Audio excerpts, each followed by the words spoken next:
बस्ता टांग करके पढ़ने के लिए जा रहा था। बोले ये क्या है?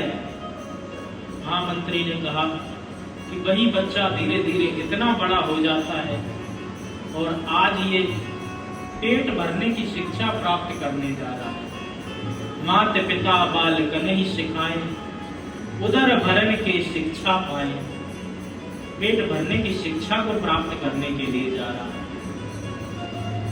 धीरे धीरे और आगे बढ़े तो देखा कि एक व्यक्ति छाता लेकर के अपनी पत्नी बच्चों के साथ कहीं जा रहा। महामंत्री ये क्या हो रहा? बोले ये अपने ससुराल की ओर जा रहा है।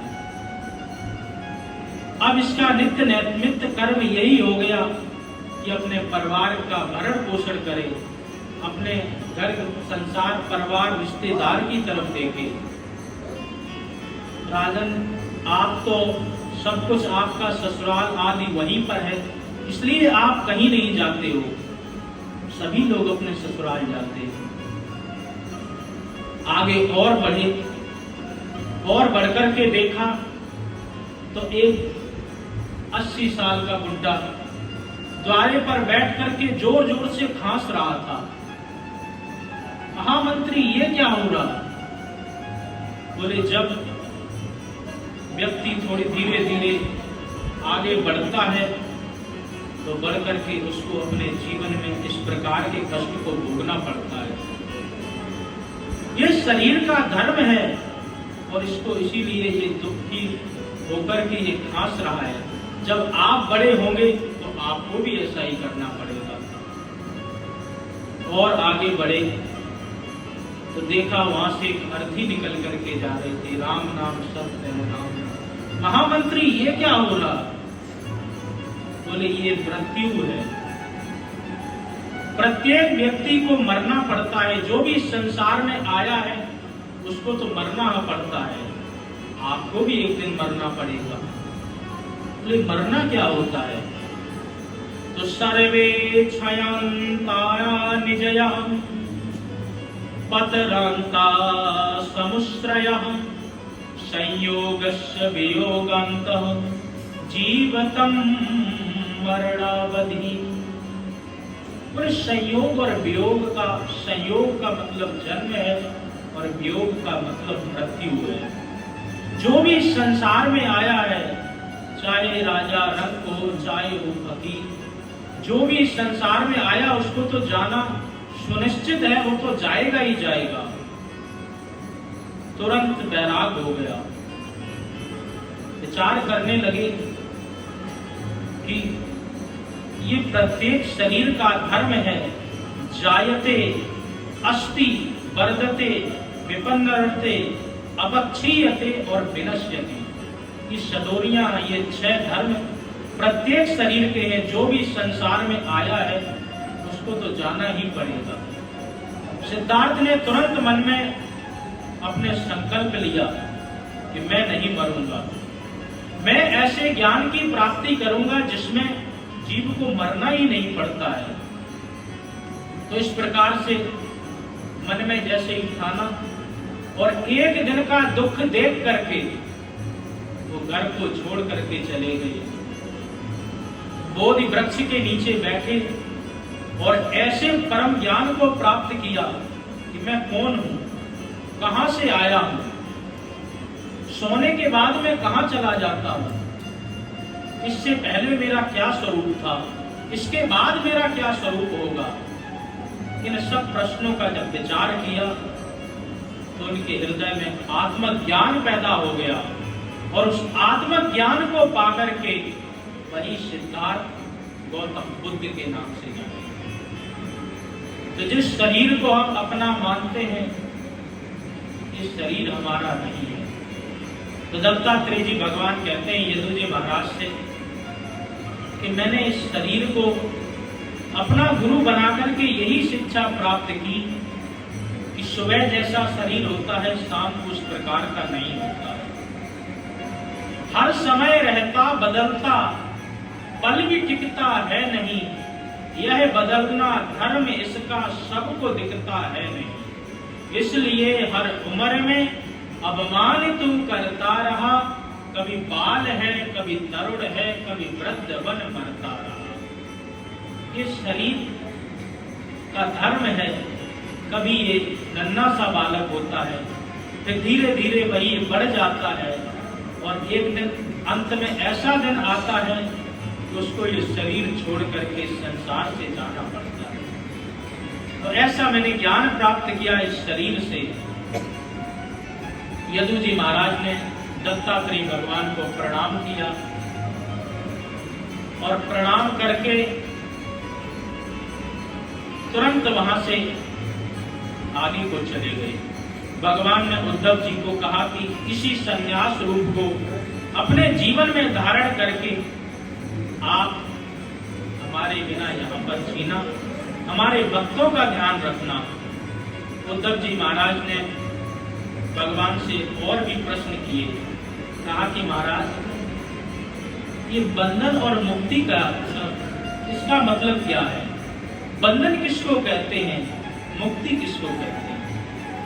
बोले मनः एव मनुष्याणां कारणं बंध मोक्षयो बद्धं तो विषयं सत्यं मुक्तिं निर्विषयं मनः।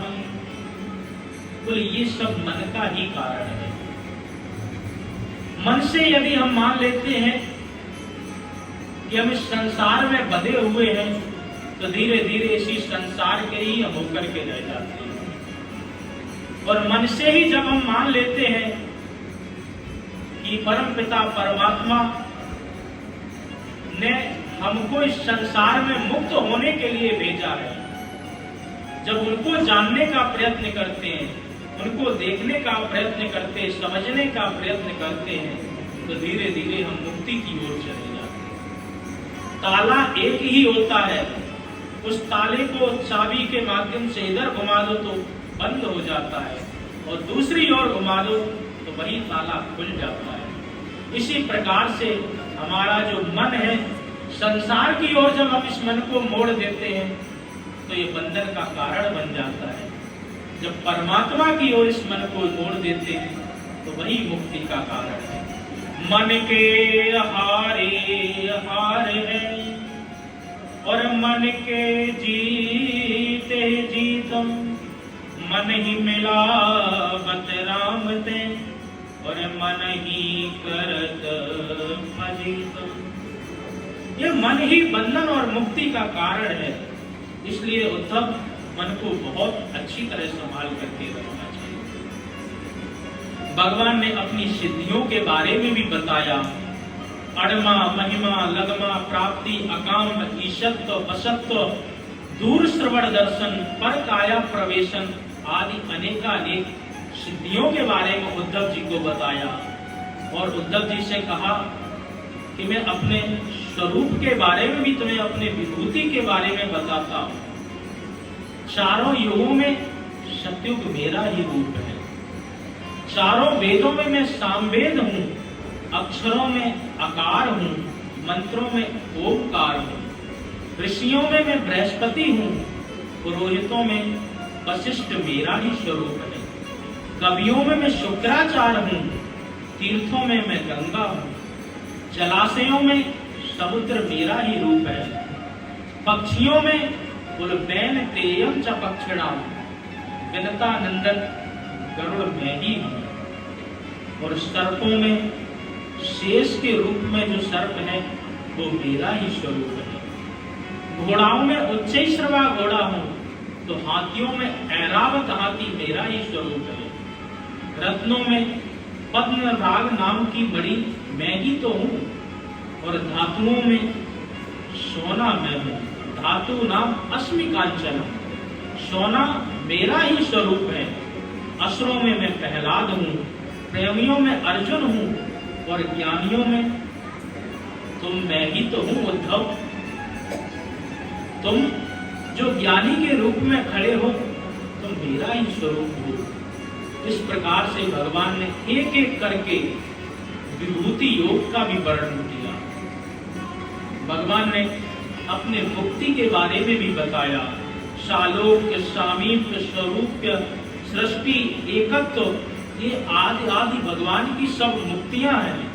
इन मुक्तियों के बारे में भगवान ने बताया और कहा, उद्धव, प्रेमी हमको अति प्रिय है, क्योंकि जो प्रेमी होते हैं वो कभी भी किसी से कुछ मांगते नहीं है। कोई भक्त यदि मुझसे कुछ मांगना चाहे तो मैं कभी भी उसको मना नहीं करता हूं। जो मांगे मैं सब कुछ देने में समर्थ हूं, परंतु प्रेमी हमसे कुछ चाहते ही नहीं है, इसलिए प्रेमी मुझे बहुत पसंद होते हैं।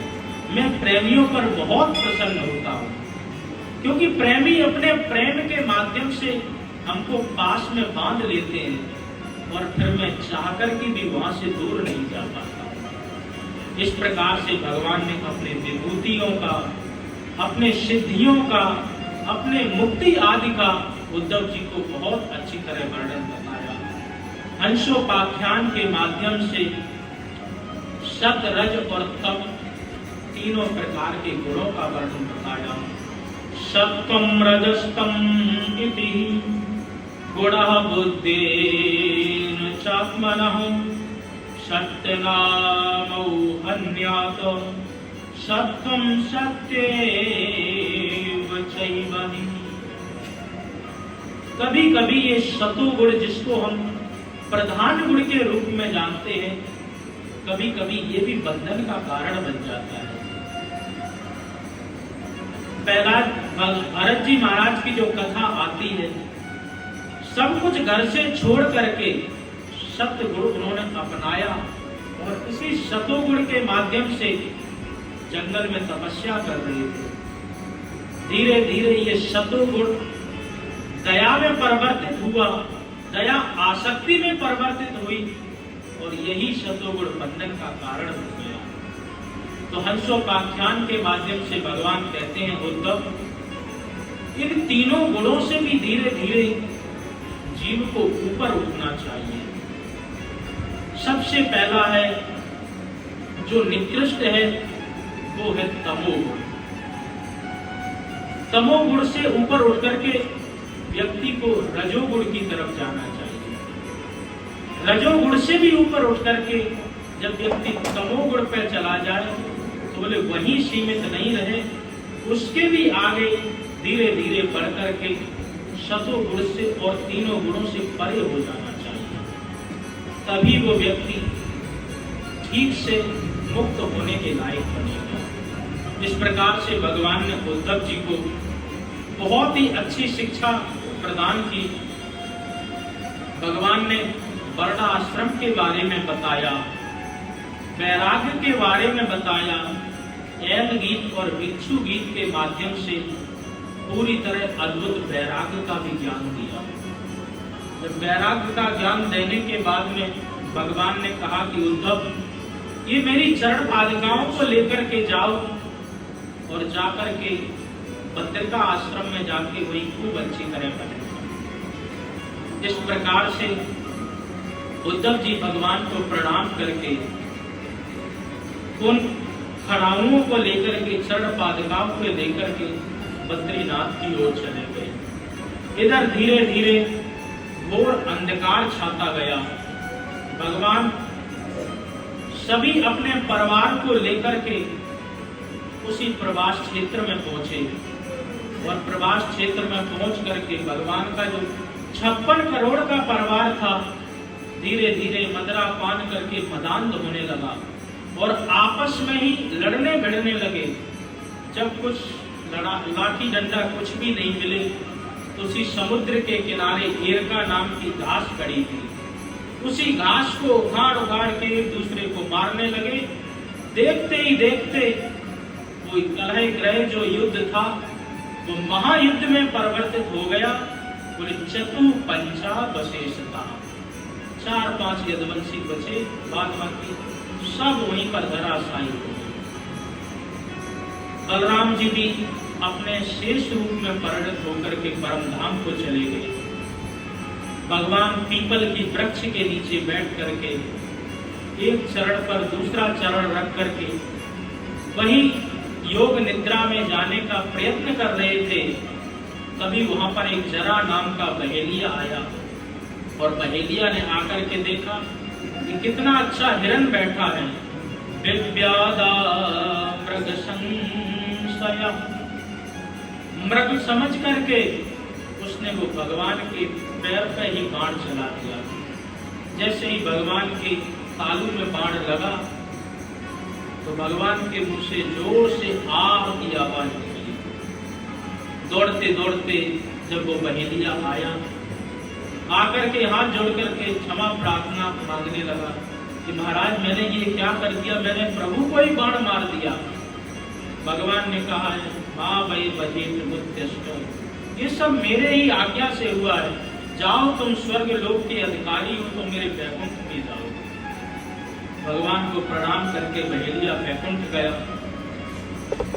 उधर दारुक आए, दारुक को भगवान ने कहा कि शीघ्र द्वारका जाओ और जाकर के सभी को संदेश दो कि मेरे जाने के बाद 7वें दिन ये द्वारका नगरी समुद्र में डूब जाएगी।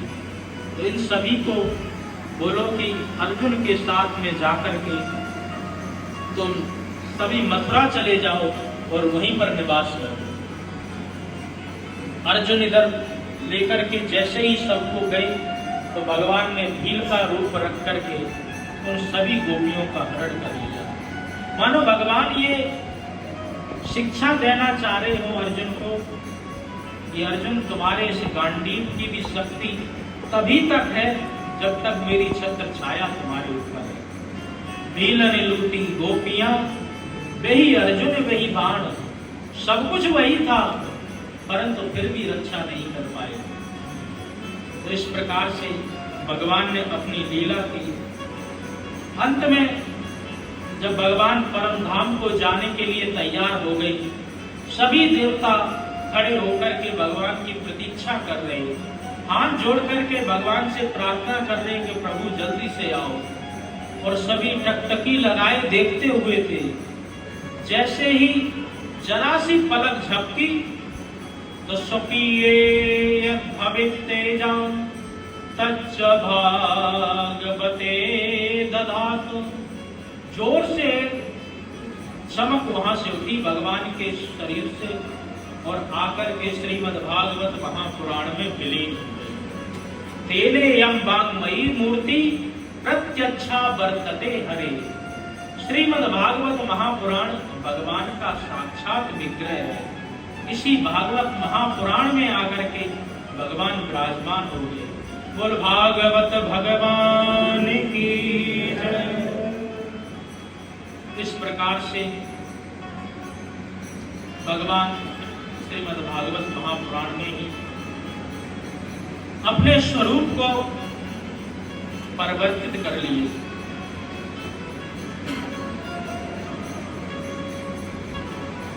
तो शौनकादिक ऋषियों से श्री सूत जी महाराज कहते हैं कि शुभ परीक्षित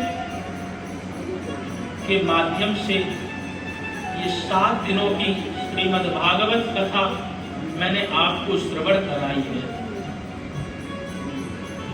तो बोले कि इसके बाद क्या हुआ? बोले इसके बाद क्या होगा? आने वाले समय में कलकाल कलयुग का प्रभाव होगा। जैसे ही भगवान इस धराधाम को छोड़ करके गए, उसी दिन से कलकाल कलयुग ने पैर जमाना आरंभ किया। अभी तो कुछ भी नहीं, परंतु धीरे धीरे जब ये कलकाल कलयुग बढ़ता जाएगा तो फिर लोगों में आसुरी प्रवृत्ति और भी बढ़ती जाएगी। दाम्पत्य अभिरुचि, दाम्पत्य जीवन में किसी प्रकार की कोई रुचि नहीं होगी। एक दूसरे को देखा, गोत्र कुल आदि का कोई ज्ञान नहीं रहेगा, आपस में शादी विवाह कर लिया जाएगा। ब्राह्मण भी अपने कुल और गोत्र सभी को भूल जाएंगे। बोले विप्रत्वम सूत्रमेव ही, इस प्रकार जनेऊ और चोटी को दिखा करके कहेंगे कि देखो मैं ब्राह्मण हूं। अपना जाति वर्ण गोत्र कुल सभी भूल जाएंगे। और बोले जो सत्ताधीश होंगे ये बड़े बड़े दस्यु होंगे, बड़े बड़े डकैतों को सत्ता आदि का पद मिलेगा और प्रायः ये जनता को लूटने का ही काम करेंगे। जब इस प्रकार से कलकाल कलयुग बढ़ता जाएगा तो फिर उस समय कल की भगवान का अवतार होगा। संबल ग्राम मुख्यस्य ब्राह्मणस्य महात्मनः भवने विष्णु यशसा कल्किः प्रादुर्भविष्यति। उत्तर प्रदेश के मुरादाबाद जिले के संबल ग्राम के तहसील में एक विष्णु यश नाम के ब्राह्मण से कल्कि भगवान का अवतार होगा और कल्कि भगवान का स्वरूप श्यामला विग्रह श्वेत घोड़े पर बैठ करके तलवार हाथ में लेकर के वो अवतार लेंगे और वहीं पर दो मरु और देवापी नाम के राजा कलापक ग्राम में तप कर रहे हैं। वही प्रभु को प्रकट करेंगे और प्रभु के श्री विग्रह से इतनी सुंदर सुगंध पैदा होगी कि सभी लोगों के मन को तुरंत सारे विकारों को हटा करके अच्छे विचार पैदा करवा देगी। और जो दुष्ट नहीं मानेंगे तो उनके लिए भगवान के हाथ में जो खड्ग है उस खड्ग के प्रभाव से उन लोगों का विनाश होगा और वही दोनों राजा आगे चल करके सूर्यवंश और चंद्रवंश की स्थापना करेंगे। तभी से सतयुग आरंभ हो जाएगा। कलकाल कलयुग के 4,32,000 वर्षों में से अभी मात्र 5,225 या 26 वर्ष ही बीते हैं। इस प्रकार का घोर कलकाल तांडव दिखा रहा है। जब और समय कलकाल का बढ़ता जाएगा तब क्या होगा। इस प्रकार से कलयुग की भी विशेषता बताई और बता करके श्री सुखदेव जी महाराज कहते हैं कि राजन, श्रीमद् भागवत महापुराण का मैंने तुम्हें अच्छी तरह पारायण करा दिया है। इस श्रीमद् भागवत महापुराण में 12 स्कंद, 18,000 श्लोक और 335 अध्याय हैं। और तुमने जो जो प्रश्न किए उन सभी प्रश्नों के मैं ठीक से उत्तर दे चुका हूं। इस श्रीमद् भागवत महापुराण जो भगवान का साक्षात विग्रह है, इसको तुमने विधिवत सुना है। परीक्षित भी हाथ जोड़ करके कहने लगे, हाँ महाराज, 7वां दिन हो गया और आज आप यहाँ से चले जाएंगे और तक्षक नाग आकर के मुझे डसेगा और मैं भी मर जाऊंगा। जब ये सुना श्री सुखदेव जी महाराज ने तो बहुत जोर से डांट लगाई। त्वं तु राजन मरिष्येति पशु बुद्धि मिमां जहि। अरे मैं तुम्हें इतनी बार समझा चुका हूं, ये जो शरीर जो मरता है ये तुम्हारा स्वरूप नहीं है, और जो मरेगा ये शरीर है। और तुम कौन हो? तुम बोले शाश्वत नित्य चैतन्य आत्मा हो, तुम कभी नहीं मर सकते हो। अहम ब्रह्म परम धाम, ब्रह्मा हम परमम परम। जब इस प्रकार का ब्रह्म ज्ञान प्राप्त कराया तो श्री परीक्षित महाराज हाथ जोड़ करके कहने लगे कि महाराज, अब मुझे पूरी तरह ज्ञान हो चुका है।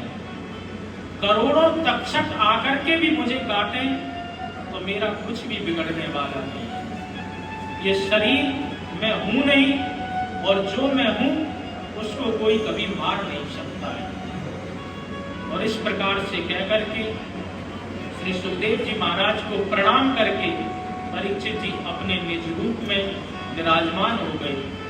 श्री सुखदेव जी महाराज भी वहां से चले गए और धीरे धीरे देखते ही देखते सूक्ष्म रूप में तक्षक नाग आया और आकर के उसने विशाल रूप धारण किया और परीक्षित को जैसे ही दंश मारा तो परीक्षित उसके विष के प्रभाव से वहीं पर राख की ढेर में परिवर्तित हो गए।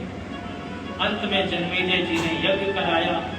सर्पेष्टि यज्ञ के माध्यम से अनेकानेक सर्पों को जब मारने लगे तो वहां पर आस्तिक मुनि ने आकर के उस यज्ञ को शांत कराया। इस प्रकार से परीक्षित सुख संवाद श्रीमद् भागवत महापुराण का अच्छी तरह आप सबने श्रवण किया। अब अंतिम श्लोक जो श्रीमद् भागवत महापुराण का सार है, इसको हम बोलेंगे, पीछे पीछे आप भी इसको वाचन करेंगे। तो आइए। नाम संकीर्तनम यस्य सर्व पाप प्रणाशनम प्रणामो दुख शमनस् तम नमामि हरिं परम। नाम संकीर्तनं यस्य सर्व पाप प्रणाशनम् प्रणामो दुख शमनम्